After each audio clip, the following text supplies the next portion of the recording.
आज हम लोग भगत सिंह का जीवन परिचय पढ़ेंगे।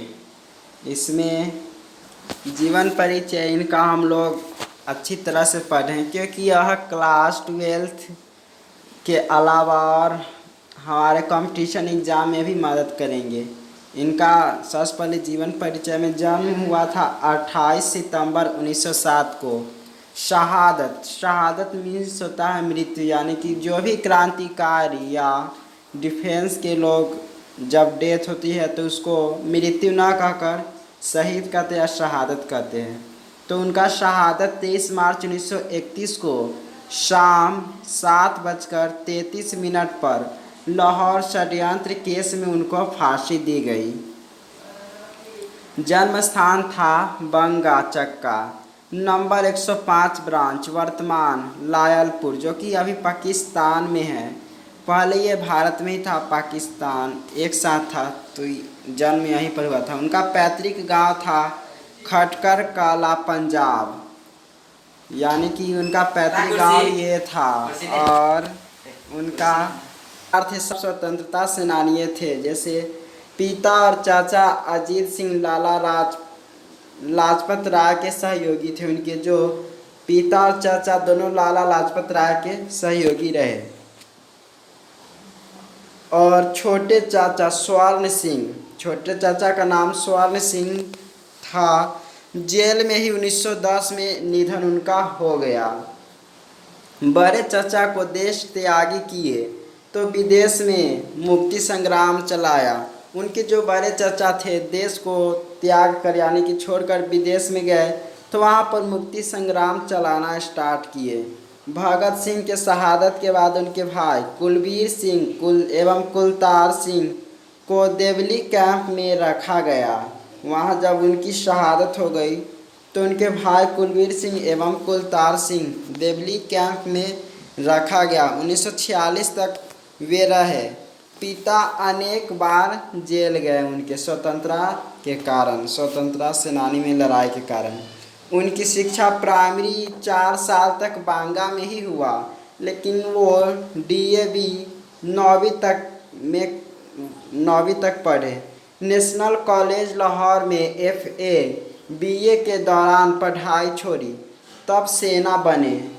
प्रभाव बचपन, उनका क्या क्या प्रभाव पड़ा। बचपन में करतार सिंह सराभा और 1914 के गदर पार्टी के आंदोलन के प्रति तीव्र आकर्षक। जब ये 1914 में गदर पार्टी का आंदोलन हुआ था, वहाँ पर वे तीव्र आकर्षण सराभा की निर्भीक कुर्बानी का मन पर अस्थायी और गहरा असर छोड़ा। ये जब सराभा कुर्बानी दी थी गदर पार्टी में, तो उन्हीं के प्रभाव के कारण उन पर तीव्र आकर्षण का उसके दिमाग पर चढ़ गया। 16 नवंबर 1915 को सराभा की फांसी के समय भगत सिंह की केवल 8 वर्ष की उम्र थी। जब उनको फांसी दी गई उस समय उनकी वर्ष 8 थी, 8 वर्ष। वे सराभा का चित्र अपनी जेब में ही रखे रहते थे। वे उन्हीं के देखकर, उन्हीं के प्रभाव के कारण वे इतने बड़े स्वतंत्रता सेनानी बने। गतिविधियां उनको क्या क्या थी। 12 वर्ष की उम्र में जालियांवाला बाग की मिट्टी लेकर क्रांतिकारी गतिविधियों की शुरुआत की। वे जालियांवाला बाग हत्याकांड हुआ था उस समय उनकी वर्ष केवल 12 वर्ष थी, और वहीं पर जो के मिट्टी लेकर क्रांतिकारी गतिविधियों की शुरुआत की। 1922 में चौरा चौरी कांड के बाद 15 वर्ष की उम्र में बापू से महागठबंधन किए। 1923 में पढ़ाई और घर छोड़कर कानपुर गणेश शंकर के पत्र प्रताप में सेवाएं दी। 1926 में अपने नेतृत्व में पंजाब में नौजवान भारत सभा का गठन किया। वे 1926 में पंजाब में नौजवान भारत सभा का गठन किया और इनकी शाखाएं विभिन्न शहरों में थी। 1928 तक चंद्रशेखर आज़ाद के साथ मिलकर हिंदुस्तान समाजवादी प्रजातांत्रिक संघ का गठन किया और आंदोलन छेड़ा। 8 अप्रैल 1929 को बटुकेश्वर दत्त और राजगुरु के साथ केंद्रीय असेंबली में बम फेंका और गिरफ्तार हुए। वे बम फेंके 1929 में, तो उनको और राजगुरु के साथ बटुकेश्वर दत्त को भी जेल में किए गए गिरफ्तार करके। उनकी सबसे पहली गिरफ्तारी हुई थी अक्टूबर 1926 में दशहरा मेले में हुए बम विस्फोट के कारण। मई 1927 में उनको पहली गिरफ्तारी हुई थी।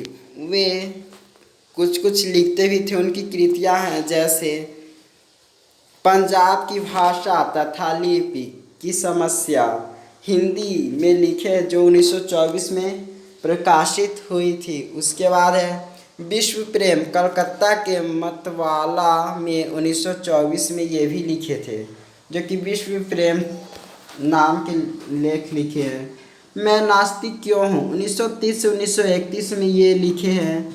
अछूत समस्या, विद्यार्थी और राजनीति, सत्याग्रह और हड़तालों, बम का दर्शन, भारतीय क्रांति का आदर्श इत्यादि। सचिंद्रनाथ सत्यपाल की पुस्तक बंदी जीवन और डॉन ब्रीन की आत्मकथा का अनुवाद भी किए हुए। इस तरह से इतनी लेख लिखे। जेल में डायरी लिखे, 4 पुस्तकें भी लिखी जो अप्राप्य है, यानी कि वे अभी तक प्राप्त नहीं हो पाए। समाज शास्त्र का आदर्श, समाजवाद का आदर्श, आत्मकथा, भारत में क्रांतिकारी आंदोलन का इतिहास, मौत के दरवाजे पर। इस तरह से उन्होंने अनेक कृतियाँ लिखी है। एक चिंतक के रूप में वे समाजवाद एवं मार्क्स एंगेल्स के विचारधारा से हमेशा प्रभावित रहते हैं। सुखदेव के नाम पत्र, इस कहाँ जो निबंध है उसमें लिखे हैं। भगत सिंह जो जेल में रहकर डायरी लिखे थे, उन्हीं में से ये पंक्तियाँ ली गई है। वे मृत शरीर नवयुवकों के, वे शहीद हुए जो झूले गए फांसी के फंदे से। वे दिल जो छलनी हो गए भूरे शीशे से, सर्द और निष्पंद जो वे लगते हैं जीवित है और कहीं अबाधित ओज के साथ। वे जीवित है अन्य युवा जन में ओ राजाओं, वे जीवित है अन्य बंधु जान में, फिर से तुम्हें चुनौती देने को तैयार। वे पवित्र हो गए मृत्यु से, शिक्षित और समुन्नत, दफन न होते आज़ादी पर मरने वाले। पैदा करते हैं मुक्ति बीज, फिर और बीज पैदा करने को, जिसे ले जाती दूर हवा और फिर बोती, और जिसे पोषित करते हैं वर्षा और जलहीन। देश मुक्त जो हुए आत्मा, उसे न कर सकते विच्छिन्न अस्त्र शस्त्र अत्याचारी के, बल्कि हो अजय समती धरती पर, मरमर कर करती बतियाती चौकस करती। ये वाल्ट हिटमैन के द्वारा लिखा गया हुआ है, जो भगत सिंह के डायरी से यह पंक्ति ली गई है। इस पंक्ति में पूरी स्वतंत्रता के बारे में लिखी हुई है। वे मृत शरीर नवयुवकों के, जब वे मरते हैं तो वह मृत शरीर आ जाते हैं नवयुवक में, और जो झूलते हैं फांसी से वे भी आ जाते हैं इस नवयुवक में, उस तरह की शक्ति। वे दिल जो छलनी हो गए भूरे शीशे से, सर्द और निष्पन्न जो लगते हैं जीवित और कहीं। जब ये सब इतनी सारी घटनाएं होती है जिसके साथ वे कहीं न कहीं फिर से वे उग जाते हैं। वे जीवित है अन्य युवा जन में, जो इस तरह से मृत्यु होती है, शहीद होते हैं, वे अन्य युवा जन में, मनुष्य में, पुरुष में वह आ जाते हैं, राजाओं में भी आ जाते हैं। वे जीवित है तुम्हें चुनौती, यानी कि अंग्रेज को कहते हैं सब चुनौती तुम्हें देने के लिए तैयार है युवा जन। और जो मृत्यु होते हैं वे पवित्र हो जाते हैं, शिक्षित और समुन्नत भी हो जाते हैं, दफन न होते आज़ादी मरने वाले, पैदा करते हैं मुक्ति बीज, यानी कि जो मरते हैं आज़ादी के लिए वे मरते नहीं है, एक तरह से वे मुक्ति बीज पैदा करते हैं, यानी कि सिर्फ वे जाते हैं और अनेक को वे उपजा देते हैं, यानी कि फिर से पैदा कर देते हैं दिल में जज्बा, जिसे ले जाती दूर हवा और फिर बोती, और जिसे पोषित करते हैं वर्षा और जल हिम। जब वे शहीद हो जाते हैं तो वे फिर से पोषित करते वर्षा और जल हिम के द्वारा फिर से नया जीवन देते हैं युवा जन को। देश मुक्त जो हुई आत्मा उसे न कर सकते विच्छिन्न। मतलब जो आत्मा देश से मुक्त हो गए यानी कि देश से खत्म हो गए, वे उसको विच्छिन्न नहीं कर सकते। वे अस्त्र शस्त्र अत्याचारी के बल्कि हो अजय समिति रमती धरती पर, यानी कि वे सब जाते हैं मतलब शहीद होते हैं, वे अजय हो जाते हैं इस धरती पर और इसी से धरती को रमती है यानी कि शोभा बढ़ती है। मरमर कर करती बतियाती चौकसी करती, वे मरकर भी चौकसी बतियाते ही हैं। अब इस निबंध में आते एक लेख और एक पत्र। सबसे पहला है कुछ टॉपिक विद्यार्थी और राजनीति। पंजाब में कुछ नेता नहीं चाहते, इसका हम लोग सारांश पढ़ेंगे जो कि सही तरीका से पढ़ेंगे। पंजाब में कुछ नेता भी नहीं चाहते कि राजनीति में विद्यार्थी भाग ले, यानी कि जब पंजाब में इस तरह से होते भाषण मंत्री जी सबका, तो वे भी सब विद्यार्थियों का तो अपना ही काम पर ध्यान दे, राजनीति में भाग लेने की ज़रूरत नहीं है। पंजाब पिछड़ा माना जाता है क्योंकि निकम्मी शिक्षा है, वहाँ पर सही शिक्षा किसी के पास नहीं दिया जाता, इसलिए राजनीति में वे अच्छा खासा नहीं माने जाते हैं। वे अभी भी इस तरह के समस्याएं हैं। प्रोफेसर भी नौजवान विद्यार्थियों को सही शिक्षा नहीं देते। प्रोफेसर जी भी कभी कभी खुद गलत तरीका से कुछ बताते। व्यवहारिक राजनीति में ज़्यादा लगाव होना चाहिए सभी विद्यार्थी को। व्यवहारिक ज्ञान से देश सेवा होती है। जो भी व्यवहारिक ज्ञान लेंगे उसी से हम लोग को देश सेवा कर पाएंगे।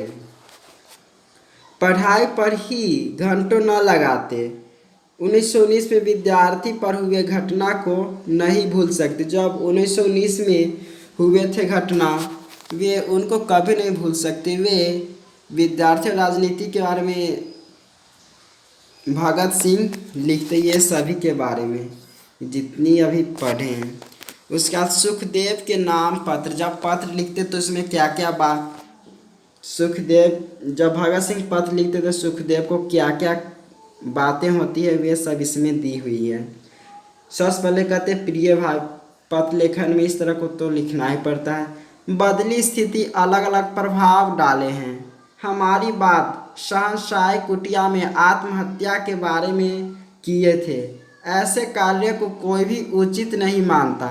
जब हम लोग कुटिया में आत्महत्या के बारे में बात किए थे तो इस तरह से स्थिति बहुत बदल जाती है और जो भी हम लोग कुटिया में बात किए थे वे उचित नहीं है, आत्महत्या उचित नहीं है। आपको सारी जनता का नेतृत्व करना है क्योंकि कष्ट सहकर सेवा की थी। वे एक दूसरे से बात करते हैं से हम लोग को आत्महत्या नहीं करना चाहिए, हम लोग कष्ट सहकर ही जनता की सेवा कर सकते। सभी कार्य उचित मानकर ही करता है। जैसे लेजिस्लेटिव असेंबली में बम फेंका था मैंने, वे सब इसी तरह से। राजनीति बंदियों की दशा अत्यंत थी बंदी के समय, तब लक्ष्य में सफल हुए इस आंदोलन में। मृत्यु आदर्श मृत्यु है। जब फांसी होगी तो जीवन आरंभ होगा। हम लोग जब मृत्यु होगी उस समय हम लोग को ये नहीं समझना चाहिए कि हमारी मृत्यु हुई, बल्कि हमारी जीवन का आरंभ हुआ और यहीं से हम लोग सही तरीका से अपने जीवन में हमेशा के लिए अमर हो जाएंगे और इस लक्ष्य में सफल भी हो जाएंगे। साहित्य का भी असर है हम लोग के दिमाग पर। कष्ट दुख को देखते हैं, इसी से व्यक्तित्व मजबूत होता है, जिसे क्रांतिकारी कहते हैं। जब हम लोग साहित्य पढ़ते हैं तो उससे हम लोग को मनोभाव पर पड़ता है और उसी से हम लोग को जज्बा आती है और हम लोग को इमोशन भी अंदर कर देते हैं। जेल में स्वाध्याय पापों से अपराध मुक्ति होती है। वे जेल में रहकर भी खुद पढ़ाई किए और वे इस तरह के विचार पढ़े कि आत्महत्या करना पाप है और आदर्श शिक्षा वे जेल में भी लिए। यदि बंदी होना गलत है तो बदले इसी से निर्बलता की परखा जा सकता है। इस तरह से भगत सिंह सुखदेव को कहना चाहते। 14 वर्षों जेल में रहने के बाद गहरी सोच अपने समय की आवश्यकता की उपज है। वे 14 वर्ष तक जेल में रहे और वे सभी अपनी समस्याओं का उचित अवसर और उपज मानते हैं। वे साम्यवाद विचार को जन्मदाता है और उन्होंने साम्यवाद को जीवन में और इस देश में गति भी दी। समाजवाद और साम्यवाद परिस्थिति का प्रभाव है, ये जारी रखना चाहिए। साम्यवाद और समाजवाद जारी हमेशा रखना चाहिए। जेल में नियम कैसे भी स्थिति में बात नहीं, काम करते रहे, स्वयं तर्क से महान बने। वे कैसे भी स्थिति रहे हमेशा काम करते रहे और खुद की सोच से महान बने। स्वयं दंड भोगे, अडिग रहना भी क्रांति के लिए सही है। हम लोग को अपने लक्ष्य पर रहना चाहिए, उस पर से थोड़ा भी डगमगाना नहीं चाहिए। भविष्य की घटना कोई नहीं कह सकता कि आगे क्या होगा।